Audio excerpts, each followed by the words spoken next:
예, 오늘 본문의 말씀은 예수 그리스도의 탄생에 관한 기록입니다. 로마의 황제 가이사가 로마 관할 전역에 호적을 하라고 명령을 했습니다.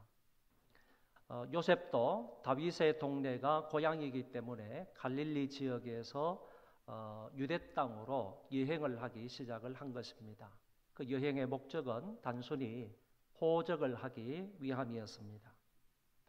이때 마리아는 이미 잉태를 하였다라고 성경은 말씀하고 있는데, 이 아이는 요셉과 마리아 사이에서 생긴 아이가 아니고 성령의 능력으로 잉태된 아이였습니다. 베들레헴까지 내려가게 되었을 때 집을 구할 수가 없었습니다. 왜냐하면 이미 많은 사람들이 베들레헴 지역에 호적을 하기 위해 모였기 때문에 사관에, 여관에 있을 곳이 없었다, 그런 얘기입니다. 그래서 할 수 없이 요셉은 만삭이 된 마리아를 데리고 어느 마국간에 들어가게 되었습니다. 해산할 날이 차서 아이를 출산했고 강보로 싸서 그 아이를 구유에 뉘었다고 성경은 말씀하고 있습니다. 첫 아들을 낳아 강보로 싸서 구유에 뉘었으니 이는 여관에 있을 곳이 없음이러라 라고 했습니다. 이때 주의 사자가 베들레헴 근방의 목자들에게 나타났습니다. 주의 영광으로 그들을 두루 비추게 되자 그 목자들이 무서워 떨게 되었습니다. 천사가 그들에게 말하기를 무서워하지 말라. 보라, 내가 온 백성에게 미칠 큰 기쁨에 좋은 소식을 너희에게 전하노라. 오늘 다윗의 동네에 너희를 위하여 구주가 나셨으니 곧 그리스도 주시니라 라고 말씀을 했습니다.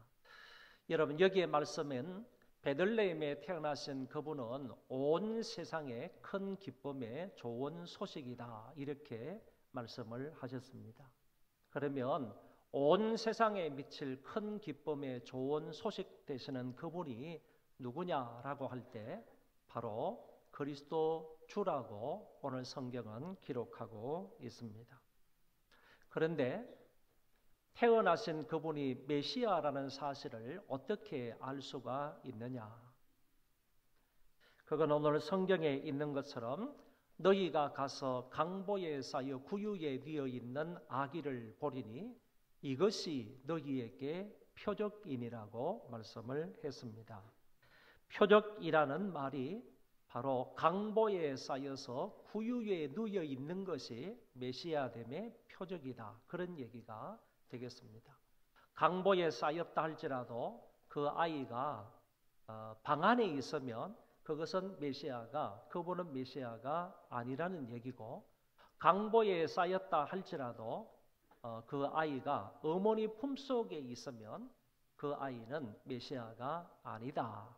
반드시 메시아됨의 표적이라는 것은 강보에 쌓여야 되고, 그 강보에 쌓여 있는 아기는 말 구유에 뉘어 있어야 한다 하는 사실을 알게 됩니다. 이때 수많은 천군 천사들이 나타나서 하나님을 찬양을 했습니다. 지극히 높은 곳에서는 하나님께 영광이요, 땅에서는 기뻐하신 사람들 중에 평화로다, 이렇게 찬양을 한 것입니다. 그리스도의 탄생은 하늘도 좋고 땅도 좋았다 하는 얘기고, 예수 그리스도의 탄생은 하늘도 평화고 땅에도 평화다.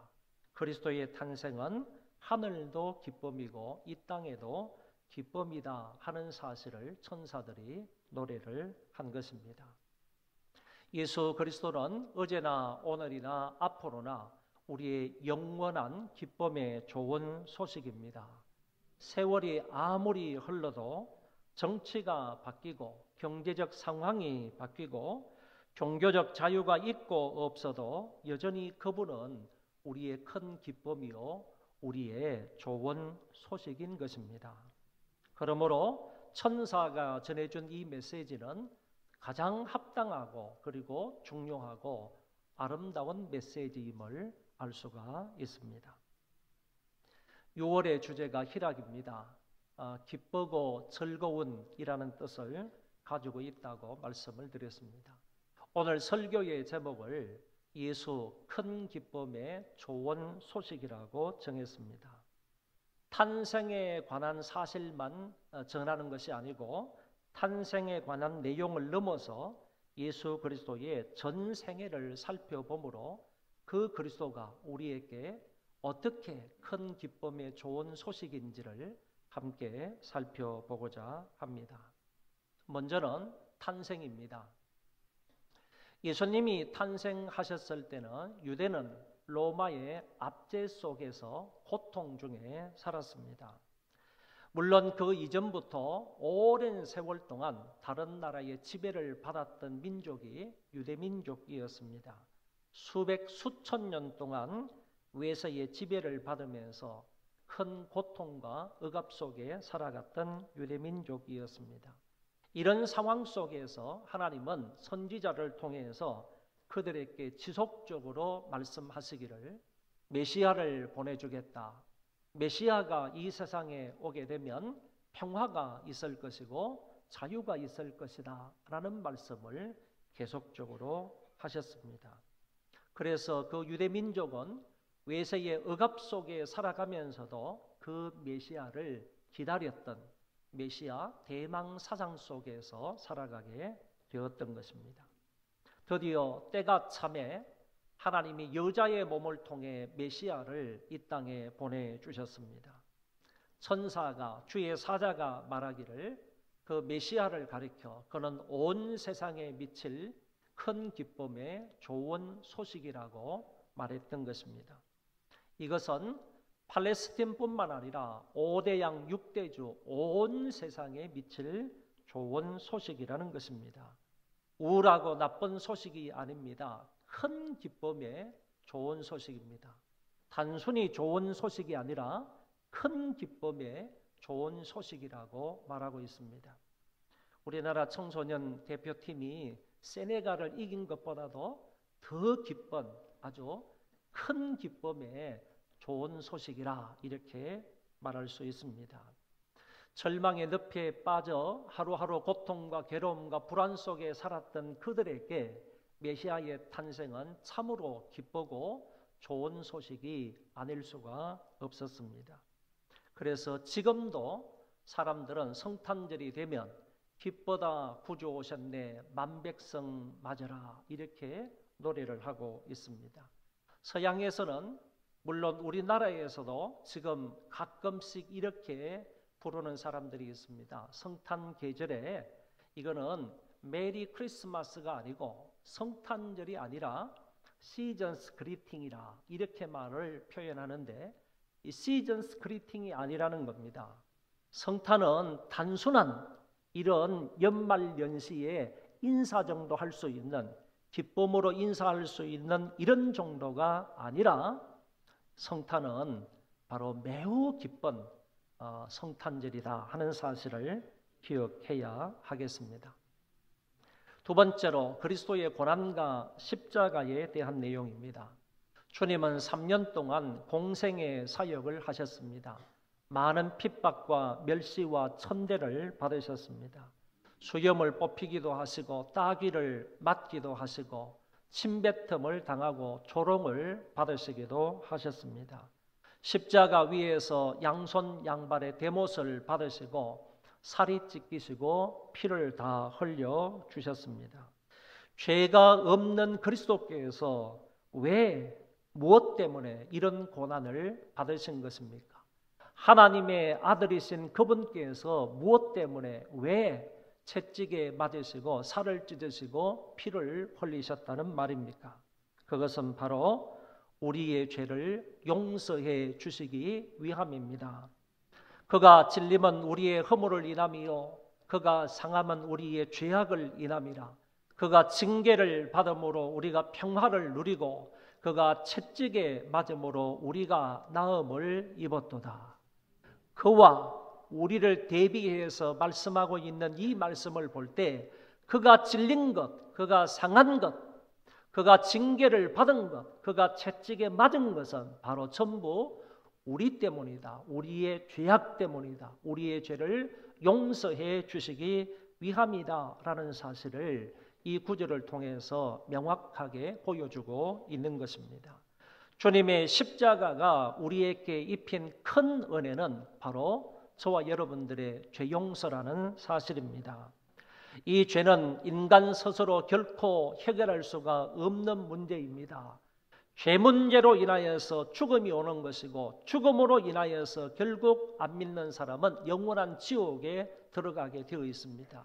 결국 이 죽음이라는 문제와 지옥에 가는 문제를 해결하려면 그 앞에 있는 죄 문제를 해결해야 한다는 얘기입니다. 그런데 그리스도의 십자가를 통해서 오늘 우리가 믿게 되기만 하면 모든 사람의 죄가 사하여진다고 하셨으므로 죄 문제를 해결하는 사람은 사망의 문제와 동시에 지옥의 문제를 해결을 받게 되었으니 십자가가 우리에게 주는 은혜가 얼만큼 큰 은혜이고 기쁜 소식이냐라는 것을 말씀하고 있는 것입니다.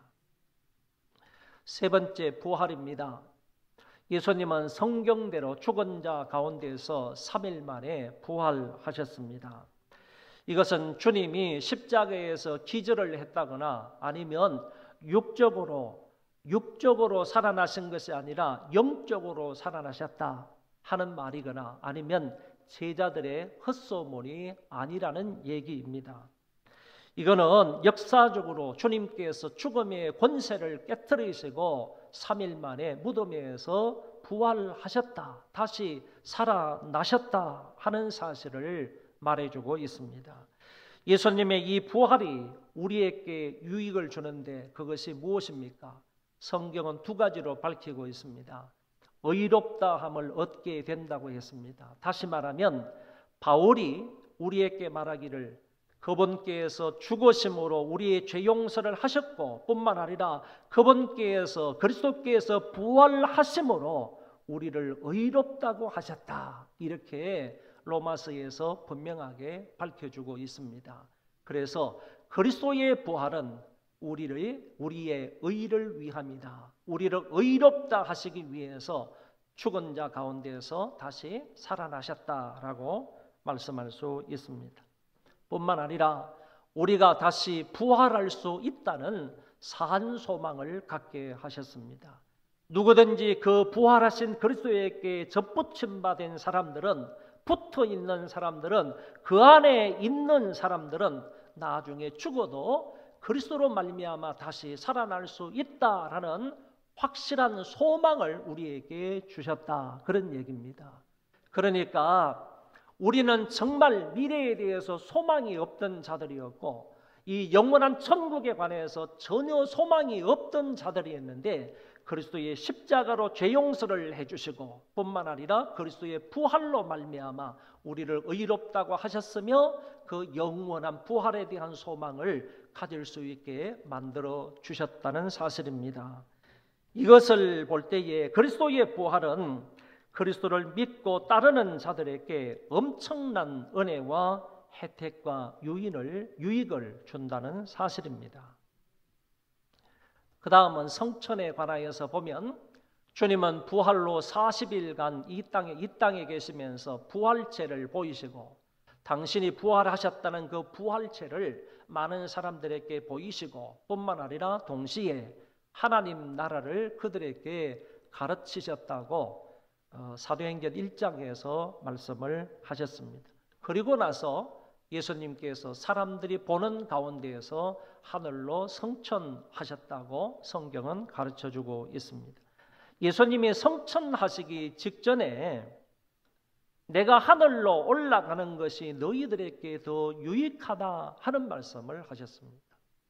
내가 이 땅에 계속 너희들과 함께 머물러 있는 것보다는 내가 하늘로 올라가는 것이 너희들에게는 더 유익하다 말씀을 하셨는데 그 이유가 뭐냐 하면은 내가 올라가야, 내가 성천해야 너희들에게 보혜사 성령님께서 오실 것이기 때문이다라는 겁니다.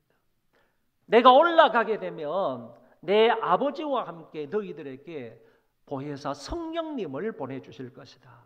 그 보혜사 성령님께서 오시게 되면 성령님은 믿는 자 속에 내주하시기 때문에 내가 너희들을 떠나 하늘로 올라가는 것이 너희들에게 더 유익하다라고 주께서 말씀을 하셨습니다.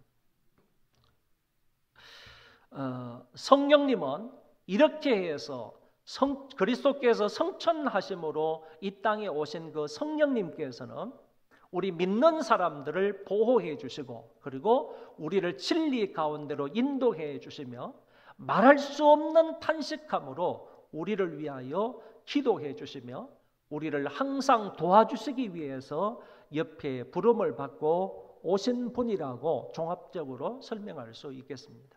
그러니까 이렇게 좋으신 성령님께서 그리스도가 성천하심으로 인하여서 우리에게 오셔서 우리 안에 내주하심으로 우리를 위해서 이렇게 역사하신다는 사실입니다. 그 성령께서 믿는 자 속에서 내주하심으로써 믿는 자들을 위해서 이렇게 역사하고 계시다는 사실을 볼 때 우리에게 얼마나 큰 유익과 은혜와 혜택을 주느냐라는 말입니다. 그리스도의 성천으로 인하여 성령님께서 우리 가운데 오셔서 이 같은 역할을 하고 계시니까 얼마나 감사하고 기쁘고 좋은 일이냐 하는 것을 말씀드리고 있는 것입니다. 다섯 번째, 하나님 우편에 앉으심에 관한 내용입니다. 하나님 우편에 성천하셔서 그리스도께서 앉으셨다 하는 이 말은 하나님의 권능의 편에 앉으셨다라는 말씀이 됩니다. 그 권능의 편에 앉으셔서 그리스도가 무엇을 하시느냐 하면은 우리를 위하여 항상 중보 기도를 해 주신다는 말씀입니다. 히브리서 7장이나 로마서 8장에서 말씀하고 있는데 주님은 항상 살아서 우리를 위해 친히 간구하신다. 어디에서? 하나님 보좌 우편에서. 하나님 보좌 우편에 앉아서 우리를 위해서 항상 살아서 중보 기도하신다라는 사실을 말씀해 주고 있습니다. 무슨 내용으로 우리를 위하여 항상 기도하실 것 같습니까? 우리의 믿음이 떨어지지 않기를 위해서 기도합니다. 우리와 같이 하나로 있게 해달라고, 삼위일체 하나님과 같이 하나로 있게 해달라고 항상 기도하시고 아버지의 이름으로, 아버지의 이름은 능력의 이름인데 아버지의 그 능력의 이름으로 우리 신자들을 보호해 달라고 기도하시고 하나님의 말씀으로 성경으로 거룩한 삶을 살게 해 달라고 기도하고 계신다고 볼 수 있습니다. 주님의 이 중보 기도 덕분에 우리가 이만큼이라도 신앙생활하며 살아갈 수 있는 것입니다. 이 사실 역시 현대를 살아가는 우리에게 큰 기쁨의 좋은 소식이 아닐 수가 없습니다. 마지막 여섯 번째, 재림에 관한 말씀입니다. 보좌 우편에서 산자와 죽은 자를 심판하려 이 세상에 다시 오신다고 성경은 말씀해 주고 있습니다. 재림의 날은 우리가 알 수 없지만은 재림이 역사적인 사실이 될 것인지는 우리가 분명히 알 수 있는 것입니다. 그리스도의 재림은 우리에게 영생을 주시기 위함입니다. 믿지 않는 사람들은 심판할 것으로 심판하기 위해서 오시지만 신자들에게는 영원한 천국을 기업으로 주시기 위해서 재림하신다는 겁니다. 그 천국은 다시는 죽음과 애통하는 것과 곡하는 것과 아픈 것이 없고 낙원이며 신천신지이고 극히 즐거운 곳이라고 성경은 말씀하고 있습니다. 결국 주님으로 인해서 우리가 천국 시민권을 가지고 이 세상을 살아가다가 천국을 기업으로 받게 되고 그곳에서 영생 복락을 누리게 된다 하는 말씀입니다. 그리스도로 말미암아 얻게 되는 이 은혜와 사랑과 복과 혜택과 유익이라는 것은 지금까지 살펴본 바에 의하면 엄청난 사실이다 하는 것을 알게 됩니다. 탄생을 통하여서 평화와 자유를 얻게 되었고 그리스도의 십자가를 통하여서 우리가 죄 용서함을 받게 되었고 그리스도의 부활을 통하여서 의롭다 함과 우리 앞으로의 우리의 부활을 확신하며 소망 가운데 살 수 있게 되었고, 그리스도의 성천을 통하여서 성령님을 선물로 받게 되었고, 보좌 우편에 앉으심을 통하여서 주님의 중보 기도를 지속적으로 받게 되었고, 재림을 통하여서 천국을 기업으로 받아서 영생 복락을 누리게 되었다는 사실입니다. 이 정도이니 주님은 온 세상에 미칠 큰 기쁨의 좋은 소식임에 분명합니다. 나에게 있어서 예수 그리스도가 정말 큰 기쁨의 좋은 소식이 되십니까? 저와 여러분들에게 있어서 정말로 예수 그리스도가 큰 기쁨의 좋은 소식이 되느냐라는 질문입니다. 여러분 가정에 있어서도 예수 그리스도가 정말로 큰 기쁨의 좋은 소식이 되십니까? 여러분의 일터에 있어서도 예수 그리스도가 여러분들의 큰 기쁨의 좋은 소식이 되십니까? 여러분의 전생애에 있어서, 내 전생애에 있어서도 예수 그리스도만이 큰 기쁨의 좋은 소식이 되십니까? 예, 그렇습니다. 우리 모두의 인생 속에서 예수 그리스도만이 유일한 그런 기쁨과 큰 기쁨의 좋은 소식이 된다라는 사실입니다. 어느 날 하루는 예수님께서 제자들을 짝지어서 전도를 보냈습니다. 제자들이 나갔다 전도를 하고 전도 보고를 하게 되었는데 이렇게 보고를 합니다. 주여, 주의 이름이 귀신이며 주의 이름이면 귀신들도 우리에게 항복하더이다. 이렇게 제자들이 보고를 했습니다. 그때 주님이 사탄이 하늘로부터 번개같이 떨어지는 것을 내가 보았다라고 말씀하시면서 뒤편에 가서 그러나 귀신들이 너희에게 항복하는 것으로 기뻐하지 말고 너희 이름이 하늘에 기록된 것으로 기뻐하라. 이런 말씀하셨습니다. 이 말씀은 궁극적으로 어떤 말씀인가 하면은 주님이 그 제자들의 궁극적인 기쁨의 근원이 무엇인가 하는 사실을 분명하게 말씀을 하셨다는 것입니다. 제자들은 지금 귀신들이 주의 이름으로 막 쫓겨나고 하늘에서 이 사단이 막 떨어지는 것, 이런 것으로 인해서 기뻐했지만은 예수님께서 그들의 기쁨을 수정해 주신 겁니다. 그들의 기쁨의 근원을 수정해 주신 겁니다. 너희들은 희한하게 나타나는 이적을 봄으로 인해서, 귀신이 쫓겨나는 것을 봄으로 인해서 너희들이 기뻐하고 있는데 그것은 궁극적인 기쁨의 근원이 아니라는 얘기입니다. 너희들이 그것을 기뻐하기보다도 궁극적인 기쁨의 근원이 무엇이 되어야 되느냐, 너희들이 무엇으로 말미암아 정말로 기뻐해야 되느냐 하는 사실을 주께서 제자들에게 가르치신 말씀인데, 그것은 바로 너희들의 이름이 하늘나라 생명책에 기록된 것으로 인하여 기뻐하라는 말씀입니다. 주님께서 제자들을 분명하게 이렇게 가르쳐 주신 것을 볼 수가 있습니다. 누구든지 예수 그리스도를 믿으면 그 이름을 하나님께서 생명책에 기록해 주십니다. 그러므로 참된 기쁨은 그리스도 예수로 말미암아 얻을 수 있다는 사실입니다. 큰 기쁨의 좋은 소식으로 이 땅에 오신 주님이 제자들에게 이렇게 말씀을 하셨습니다. 내가 이것을 너희에게 이르면 내 기쁨이 너희 안에 있어 너희 기쁨을 충만하게 하려 함이라. 지금 내가 아버지께로 가오니 내가 세상에서 이 말을 하옵는 것은 그들로 내 기쁨을 그들 안에 충만히 가지게 하려 함이니라. 여러분, 예수님 안에는 충만한 기쁨이 있는 겁니다. 주의 사자가 말씀을 하시는 것처럼 정말 예수 그리스도는 큰 기쁨의 좋은 소식이십니다. 이렇게 당신께서 충만한 기쁨, 정말 전천후 기쁨을 가지고 계시는데 그 기쁨을 제자들에게 주겠다. 너희 안에도 이 기쁨이 충만하기를 원한다. 이렇게 말씀하시고 기도하시는 내용이 요한복음 15장과 17장에 나타나더라는 것입니다. 그런데 중요한 것은요, 우리가 아는 것처럼 요한복음 14장부터 17장까지는 예수님의 다락방 강화라고 하잖아요.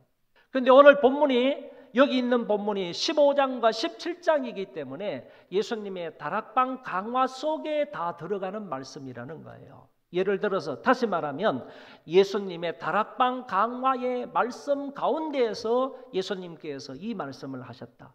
내 기쁨이 너희 안에 충만히 있기를 원한다. 이렇게 말씀을 하셨다는 얘기입니다. 무슨 얘기입니까? 다락방 강화가 끝나고 나서 예수님께서 겟세마네 동산으로 가셔서 겟세마네 동산에서 저녁에 기도하시다가 로마 군병들에 의해서 붙잡히시고 그 다음에 그날 밤을 지내시고 그 다음 날 금요일 날 아침에 십자가에 달려 돌아가시지 않습니까? 이제 십자가에 달려 돌아가시기 바로 전날이라는 얘기입니다. 십자가에 달려 돌아가시기 전날에 예수님께서 내 안에 있는 이런 기쁨이 충만한데, 내 안에 이렇게 기쁨이 아주 용소점처럼 이렇게 흘러나오는데, 이와 같이 폭포수처럼 흘러나오는 이 내 기쁨이 너희들 안에도 충만히 있기를 원한다. 너희들 안에도 충만히 있기를 기도한다. 이렇게 말씀을 하셨다는 것입니다. 여러분, 십자가를 지시기 바로 전날 밤에 충만한 기쁨에 관해서 주님이 말씀을 하셨습니다. 이것을 볼 때 주님의 기쁨은 전천후 기쁨이었다라고 말할 수 있겠습니다. 고난과 십자가와 상관이 없는 기쁨이라는 것입니다. 이제 모든 고난을 다음 날부터, 어쩌면 오늘 저녁부터 당하게 되실 겁니다. 그 다음 날 금요일 아침에는 심한 고난, 정말 인간이 당할 수 없는 그와 같은 고난을 하나님의 아들께서 당하시지 않습니까? 그런 고난 당하실 줄을 다 알고 계십니다. 그리고 십자가의 고난이 얼마나 큰 것입니까? 그런 고난도 주님께서 내일이면 당하실 것을 다 알고 계셨지만은 그 전날 밤에 제자들과 함께 나눈 말씀이 충만한 기쁨이었다는 겁니다. 온전한 기쁨, 이것을 제자들과 함께 나누셨다. 그래서 고난과 십자가와 상관이 없는 기쁨을 가지셨던 분이 바로 주님이시고, 계절과 그리고 자식의 유모와 학식의 유모, 돈과 명예의 유모와 상관이 없는 기쁨이셨다. 주님은 이런 기쁨을 소유하신 분이다 라고 말할 수 있고, 그러한 기쁨을 오늘 제자들 우리에게도 주셨다는 말씀입니다. 죄로 인해 절망 중에 있던 우리들에게 복된 소식과 기쁨을 주셨고, 늘 영광스러운 하늘나라를 소망하며 살 수 있게 해 주셨습니다.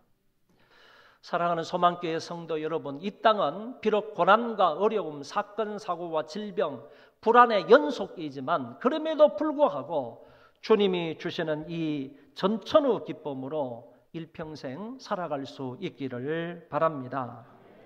주님으로 말미암아 이런 은혜와 사랑과 복을 받은 우리는 이제 이 사실을 알지 못하는 많은 이웃 사람들에게 이 기쁘고 복된 소식을 전하며 살아갈 수 있기를 바랍니다. 예수님만이 우리의 큰 기쁨이요 좋은 소식입니다. 기도하겠습니다.